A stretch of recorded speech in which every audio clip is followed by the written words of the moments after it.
उपासक अपने दोषों को लेकर के यदि चिंता करता है, देखो ध्यान से सुनो, हम यही फंस जाते हैं। उपासक अर्थात शरणागत अपने दोषों को लेकर यदि चिंता करता है तो वो अभी शरणागत नहीं, उसके अंदर अपने अभिमान का बल है, इसीलिए वो ऐसा करता है। क्योंकि दोषों को मिटाने की उसमें अपने सामर्थ्य अनुभव में आ रही, इसीलिए वो चिंतित है। अगर तेरे में अभिमान नहीं तो फिर तू चिंता क्यों करता है? हां, दोष देखकर दुखी होना अलग बात है, चिंता करना अलग बात है। दुख तो उपासक को होगा कि ये नहीं होना चाहिए। एक क्षण आया, बस राधा राधा राधा, मैं तो दूर कर ही नहीं पा रहा हूं और ना कर पाऊंगा तो समय क्यों नष्ट करूं, राधा वल्लभ श्री हरिवंश, राधा वल्लभ श्री हरिवंश। अंदर से उसे दुख होगा, पर वो ये चिंता नहीं करेगा मेरा कल्याण होगा कि नहीं, ये दोष है पता नहीं, ये सब व्यास भरोसे कुंवर के। बिल्कुल ये बात बैठ जाएगी उसी के हृदय में जिसका काम बनना है इस जन्म में, नहीं तो सुन करके भी आप इसे गंवा देंगे। सारी की सारी बात वृंदावन भूमि में हो रही है। जब किसी से कहा जाता है सत्य बोलना, चलो मंदिर में चढ़ के बात करो, तो मंदिर में क्या, घर में बैठ के भगवान की बात कर रहे हैं, भगवान की बात कर रहे हैं, भगवान के घर में बैठकर भगवान की बात कर रहे हैं। अब तो विश्वास कर लो। अरे उनके एक संकल्प, परीक्षित ये वो योग योगेश्वर श्री कृष्ण जिनके एक संकल्प से अनंत ब्रह्मांडों का एक क्षण में कल्याण हो सकता है। हम जैसों की क्या बात, विश्वास करो। छोटा बालक जैसे पास में कोई भय आता है तो वो रो देता है, पर भरोसा उसको है कि जो ही मैं रोया मेरी मां दौड़ के आएगी, मुझे बचा लेगी। उसे ये भय नहीं रहता कि ये हमको नष्ट कर देगा, क्योंकि उसको ये है कि मेरी मां है। अच्छा, उसकी मां ना सुन पावे उसका रोना, लेकिन मेरे प्रभु सर्वत्र उनके कान हैं, वो उसी क्षण। और मां का लाडला जहां भी खेलता होता है, मां वही काम करती कि एक दृष्टि जरूर उस पर जाती रहे, ठीक से खेल रहा है ना, तो करो सदा तिनके रखवारी, जिम बालक राखे महतारी। बहुत जोर की बात है, आप इसे स्वीकार कर लीजिए। प्रभु आपको हर क्षण देख रहे हैं, प्रभु जान रहे हैं आपकी स्थिति। आपको चिंता नहीं करनी, चिंतन करना है, प्रभु का चिंतन करना है। दोष उपासक को अच्छे नहीं लगते, दुख देते हैं अंदर, पर वो चिंतित नहीं होता, अविश्वास नहीं होता, उसको परिणाम में भ्रम नहीं होता। समझिए, है जरूर ये सब, पर मेरी प्रिया जी बहुत कृपाल है, जब चाहेंगी तब सब ठीक हो जाएगा, ना ठीक हो तो भी प्रिया जी मुझे मिल जाएंगी। इस पर कभी आशा बंधा, ये शास्त्र आदेश करता है, दृढ़ आशा रखो भगवान मिलेंगे। हमारे गुणों से नहीं, हमारी साधना से नहीं, अपनी कृपा से मिलेंगे। हमारी स्वामी नेक हो न रिस्क हो, भूल हो न हो सकी, तो निश्चित निश्चित हमें स्वामी जी मिलेंगे। चिंता करने का अर्थ है भीतर में छिपे हुए अभिमान का, अपने बल का आश्रय। यह भक्तों में भी हो जाता है। जैसे द्रौपदी जी का चीर खींचा तो पूरी सभा की तरफ देखा, पांडवों की तरफ देखा, भीष्म जी की तरफ देखा, अपनी भुजाओं से पकड़ा, दांत से पकड़ा। जब ये शब्द देखा कि अब कुछ नहीं हो सकता, अब तो केवल श्री कृष्ण, तो इतना विलंब क्यों किया? पहले ही श्री कृष्ण का आश्रय इतना दृढ़ होता तो महल से ही नहीं छू सकता था, महल में ही नहीं छू सकता था दुशासन, वही चमत्कार प्रकट हो जाता। अब पूरा का पूरा छोड़कर जे भी हे श्री कृष्ण द्वारिका आवास, यही से बढ़ गया पट।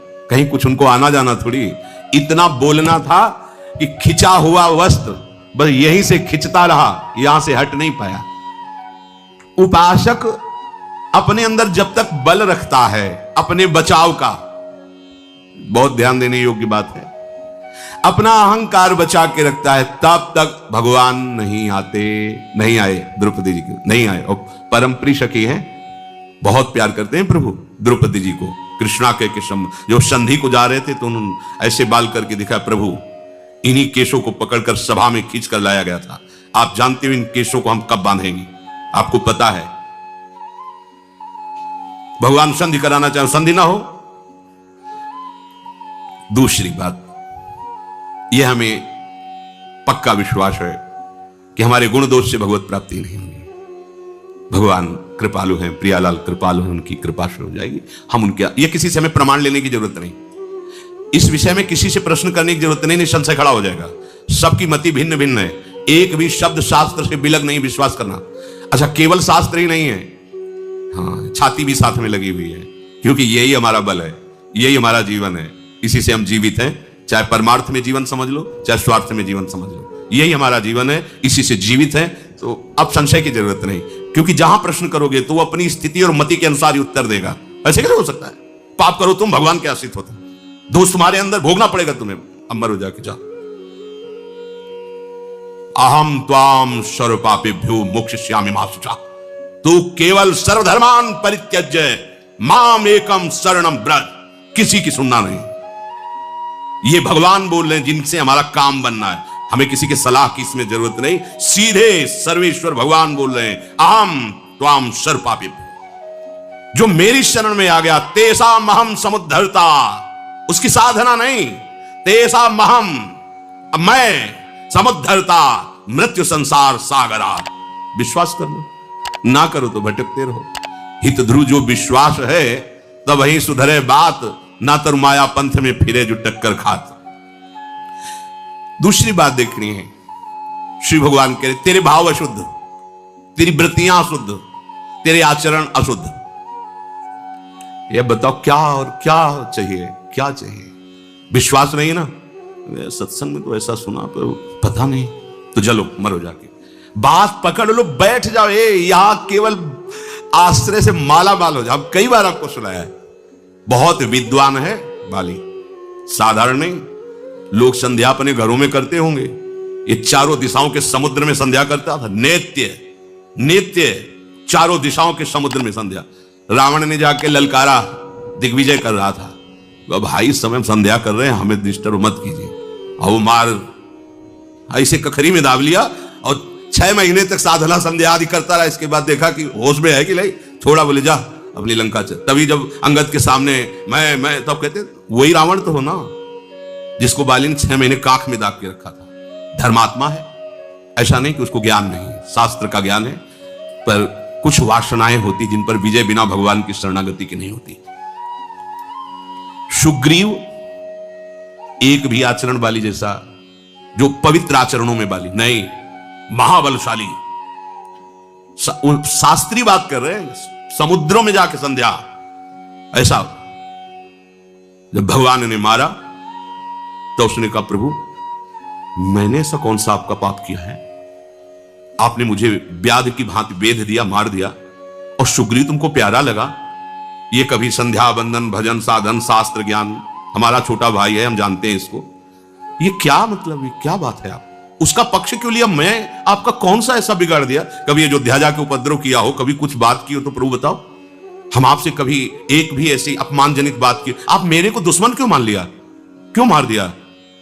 बिल्कुल ज्ञानी पुरुष को ऐसा ले कि घोर ज्ञानी हो, शास्त्र का ज्ञानी है, किष्किंधा का राजा है, महाबलशालियों में उसकी गणना है। भगवान ने कहा, हाँ मेरे शरणागत का बैरी मेरा बैरी होता है, और यह अभी शरणागत हो चुका है। इसने कितना स्वीकार किया मुझे पता नहीं, पर मैंने अग्नि को साक्षी करके इसे स्वीकार किया है। बात समझिए, इसने कितना स्वीकार किया मुझे, भगवान कह रही है तो ये जानेगा, इसका आचरण बताएगा, लेकिन मैंने इसे स्वीकार किया है। और मेरे शरणागत का दुश्मन मेरा दुश्मन होता है, इसलिए मैंने तुझे मारा है। खास बात है, शरणागति कराने वाले परम पावन महाभागवत श्री हनुमान जी महाराज।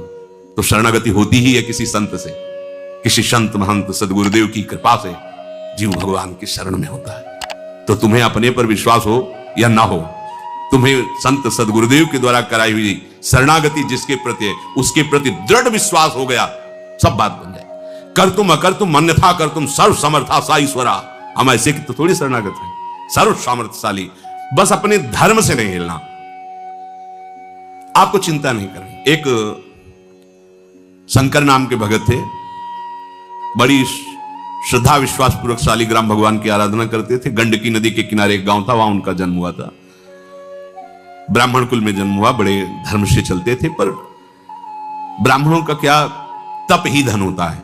तो एक जमींदार ठाकुर थे, वो उनको रोज सीधा देते और अपने मंदिर की सेवा में भी उनको, और एक पाठशाला खुलवाई थी संस्कृत की, तो कुछ अर्थ भी देते थे और गुरु की तरह उनको मानते थे शंकर भगत को। वो बड़े धनी थे। उनको एक दिन मकान बनवाने के लिए जमीन खोद रहे थे, तो सोने का कलश मिला। जमींदार जो धर्मात्मा पुरुष धर्म करते रहते हैं, तो ये सब ऐश्वर्य धन उनके पास जाने लगता है, क्योंकि उससे जगत मंगल होता है।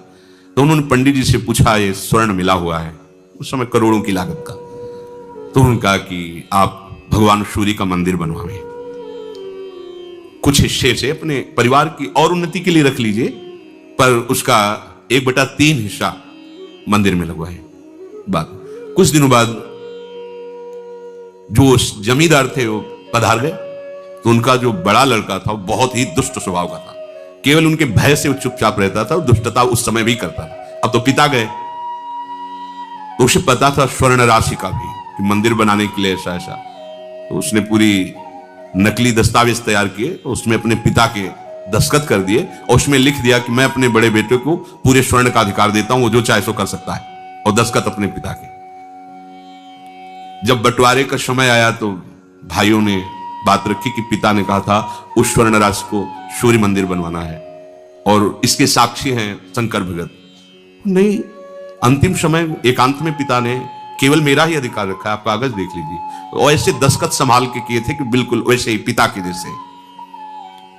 गांव के लोगों के सामने पंडित जी को बुलाया। पंडित जी ने कहा नहीं, हमसे तो उन्होंने यही कहा था कि सूर्य मंदिर बनेगा, ऐसा ऐसा, दिखाओ कागज। कागज देखा, वो कहा ये दस्तखत भगत के नहीं, सेठ के नहीं, क्योंकि हम बहुत नजदीक रहे, उनको देखा है, उनके दस्तखत ऐसे नहीं। तो बड़े लड़के ने कहा कि हाँ तुम ही तो एक ज्ञानी हो, ये कैसे तुम झूठ कह सकते हो। उठकर चले गए। लड़के ने बड़े विचार किया कि अच्छे अच्छे घूस में फिसल जाते हैं, इसको कुछ घूस देंगे और अपने अनुकूल करें। उसके घर गए, प्रणाम किया। पंडित जी ने सोचा इस दुष्ट का स्वभाव कैसे बदल रहा है, और बहुत मीठी मीठी, अगर दुष्ट मीठी मीठी बातें भी करे और झुके तो ऐसे समझो जैसे सांप झुक रहा है। अगर सांप हटकर पीछे झुक रहा है तो वो वार करेगा, सिंह झुक रहा है तो छलांग लगाएगा, ऐसे दुष्ट झुक रहा है तो तुम्हारे नाश के लिए झुक रहा है, प्रणाम नमस्कार भी हुआ। पंडित जी, इतने दिन हो गए हमारे पिता की भी पंडिताई करते हुए, पूजा करते हुए, मिला क्या? एक सीधा जो हमारे घर से जाता है उसी से भोजन तुम्हारा होता है, माला माल हो जाओगे। आधा आधा, आधा सोना आपका, आधा हमारा। असलियत यही कि हमने जालसाजी की है, दस्तखत हमने किए है, अब मान जाओ। उनका धूर्त कहेगा, तू हमारे को धन से लुभाए मान? हमारे तो ठाकुर जी परम धन है, जीवन उनके लिए है। भले तेरे घर से सीधा ना आए तो मांग के खा लेंगे, लेकिन धर्म विरुद्ध आचरण थोड़ी करेंगे। तो आश्रय नहीं बदलना चाहिए, धर्म विरुद्ध आचरण नहीं होते भक्त के शरणागत। उनका हमारे प्रभु सर्व समर्थ है, मैं उनका शरण भाव स्वीकार किए हूं, मुझे किसी धन आदि की अधर्म पूर्वक जरूरत नहीं। तो उनका हमारे पास और भी हद करने हैं वो आपको मनाने के लिए, वो ना बनाना पड़े तो बोले तुम हमें धमकी देते हो। अरे जिनसे काल डरता है उन हम भगवान की शरण में जा, तुझे जो कुछ करना है कर। जाके चला गया। अब उनका समय था कि मध्याह्न के बाद जाते, सरोवर में स्नान करते, मंदिर में पूजा में जाते और अंधेरा होने पर वापस होते। शंकर भगत वापस आ रहे थे अंधेरे में, और ये करौली चाकू खोस करके गया और कहा अब मान लो मेरी बात, अंधेरा है कोई है नहीं, मेरी बात मान लो, अब भी कह रहा हूं आधा स्वर्ण तुम्हें दे देंगे, बात मेरी मान लो, नहीं तो तुम्हें जान से हाथ धोना पड़ेगा। बोले हमने तो पहले ही हाथ धो रखे हैं जान से, हमने अपनी जान तो प्रभु को समर्पित कर दी, तुझे जो भावे कर, अधर्म में कदम नहीं रखे। उसने चाकू ली, बस भगवान का स्मरण करते हुए गिर पड़े, वो तो भगा। जे ही गिरे स्वेग जैसे कोई दिव्य देश में आ गए हो। देखा सामने सुंदर अद्भुत अद्भुत लताएं हैं, एक कनक भवन है, उसकी भावना शालिग्राम की भगवान राम के प्रति। देखा कि सिया जो विराजमान है, राम जो विराजमान, हनुमान जी महाराज उनके चरण पकड़े हैं, लक्ष्मण भरत शत्रुघ्न ये सब आसपास राज दरबार लगा हुआ है। भगवान ने कहा आओ आओ। हनुमान जी ने गले लगाकर उनको परमानंद की अनुभूति हो रही, भगवान दुलार कर रहे हैं। अच्छा तुम्हारे लग गया? और ऐसे भगवान जीवी किए, वो सब घाव खत्म हुआ, एकदम आनंद। अभी तुम जाओ, अभी तुम जाओ, तुम्हारे द्वारा भक्ति का विस्तार होगा, धर्म की स्थापना होगी, और ये मेरा ही कार्य है। जब ऐसा कहकर भगवान ने दुलार करके आंख खोली उनको, जैसे सो के जगे हो, ऐसा लगा मानो स्वप्न में वो घटना हुई थी। ऐसे देखा कोई घाव नहीं, कोई कष्ट नहीं, चल पड़े। और आगे जब गए तो खून की उल्टी करते हुए वो पड़ा था जिसने चाकू मारी थी। आगे गए, कहा भैया तुम्हें कैसे कष्ट हो? तुरंत गोद में उठाया और भगवान से कहा प्रभु यदि थोड़ी भी भक्ति हमारे हृदय में, इसको पीड़ा नहीं होनी चाहिए।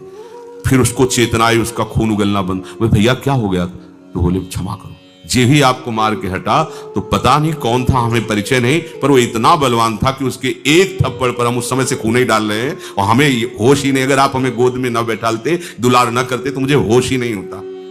कभी गलती नहीं करेंगे, कभी बेईमानी नहीं करेंगे, हम सब सभा के बीच में कह देते ऐसा ऐसा। और आज से जीवन भर आपकी हम सेविका है। हम जान गए कि भगवान की भक्ति में कितनी शामत। ये हमारे हृदय की ऐसी कुछ स्थिति हो जाती है कि हम सबसे ज्यादा महत्व देने लगते हैं धन को।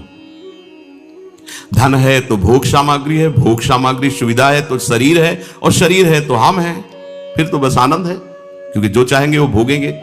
तो क्या ये परमार्थ का स्वरूप हुआ क्या?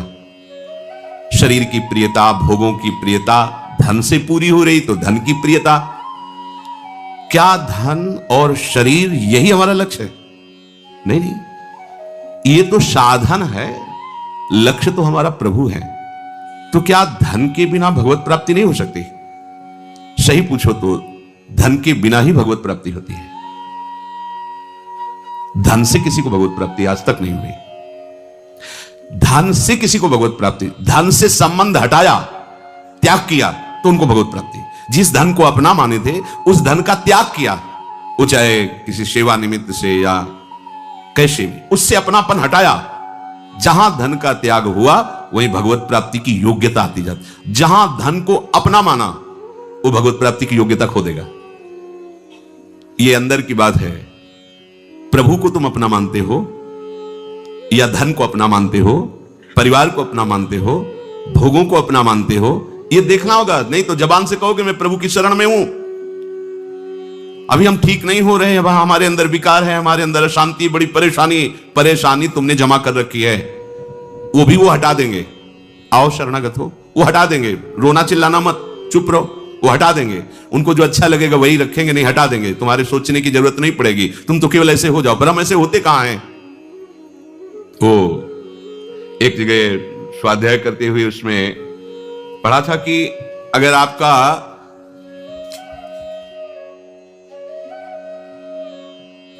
nothing is lost. If health is lost, something is lost. If character is lost, everything is lost. आपका धन गया तो कुछ नहीं गया। If wealth is lost, nothing is lost. आपका धन गया तो कुछ नहीं गया। If health is lost, something is lost. आपका स्वास्थ्य गया तो कुछ गया। If character is lost, everything is lost. आपका चरित्र गया तो कुछ नहीं रह गया, सब कुछ गया। हमारी उल्टा सोच है, चरित्र गया तो कुछ नहीं गया। हमारी उल्टा सोच से चल, चरित्र गया तो कुछ नहीं गया, स्वास्थ्य गया तो थोड़ा कुछ गया, और धन गया तो सब कुछ चला गया। और सिद्धांत क्या कहता है? If wealth is lost, nothing is lost. तुम्हारी संपत्ति नष्ट हो गई, कोई परेशानी नहीं, कुछ नष्ट नहीं हुआ, तुम्हारी हानि नहीं हुई। If health is lost, something is lost. स्वास्थ्य गया तो कुछ गया, क्योंकि इससे आप उत्तम साधना कर सकते थे। स्वास्थ्य बिगड़ गया तो आप साधन नहीं कर सकते, पर कुछ गया, सब कुछ नहीं गया। भले कठोर साधन न कर सके, राधा राधा तो बोल सकते हैं ना। If character is lost, everything is lost. अगर आपका चरित्र चला गया, सब कुछ चला गया। आज हमारी स्थिति है कि हम चरित्र पर ध्यान ही नहीं दे रहे। ये भारत देश है, यहां चरित्र की पूजा होती है। हम राम चरित्र गाते हैं, कृष्ण चरित्र गाते हैं, भक्त चरित्र गाते हैं, और हम भक्त बनना चाहते हैं। चरित्र को हमने भस्म कर दिया। चरित्र हमारा बिगड़ गया, सब बिगड़ गया। चरित्र गया, सब चला गया। आप देखो चरित्र की तरफ कहां देखा जाए। धन कैसे मिले? चरित्र बेच दो, शरीर बेच दो, धर्म बेच दो, बस धन मिलना चाहिए। भगवान मिलेंगे, परमार्थ बनेगा? नहीं। हमारे प्राण चले जाएं पर हम धर्म विरुद्ध आचरण स्वीकार ना करें। हमारा चरित्र पवित्र है। एक बार वाराणसी में एक जज स्वामी थे, उनके दर्शन कराने के लिए एक संत ले गए, तो वो पता नहीं कौन सी स्थिति में रहते, बड़ी जोर से ऐसे कलाई पकड़ी, नवीन अवस्था थी, और उन्होंने अंग्रेजी में यही कहा था कि गुड कैरेक्टर, जिसका चरित्र अच्छा वही महात्मा। और जिसका, वो अंग्रेजी से बोले थे कि जिसका चरित्र लूज है, बोले हमारे मान्यता में, वो पढ़े लिखे जज स्वामी थे, अंग्रेजी ही ज्यादा बोलते थे। कहा गुड कैरेक्टर, जीवन भर चरित्र को संभालते रहना, चरित्र ना बिगड़ने पावे। चरित्र बिगड़ गया, सब कुछ चला गया। तो जिनकी ये मान्यता है कि धन से ही धर्म होता है, धन से ही भगवान मिलते हैं, धन से ही भगवान की पूजा होती है, तो आप इस भ्रम को छोड़ दीजिए। आपके पास जो कुछ अपना माना हुआ है उसे प्रभु में समर्पित करने से आपकी बात बनेगी। जो कुछ माना हुआ है वो त्यागने से हुई। त्यागात शांतिनंतरम। यदि अपना मान करके उसे देते हैं, तो अगर दान करते हैं, धर्म में लगाते हैं, तो कई गुना बढ़ के मिलेगा। इतने में तो तुम अहंकार नहीं छोड़ पा रहे, कोई गुना और मिलेगा तो अहंकार और बढ़ जाएगा। जैसे गंदे नाली के जल से हाथ को पवित्र नहीं किया जा सकता, ऐसे ही अधर्म पूर्वक, धन की आसक्ति पूर्वक कोई भी किसी भी मार्ग में चले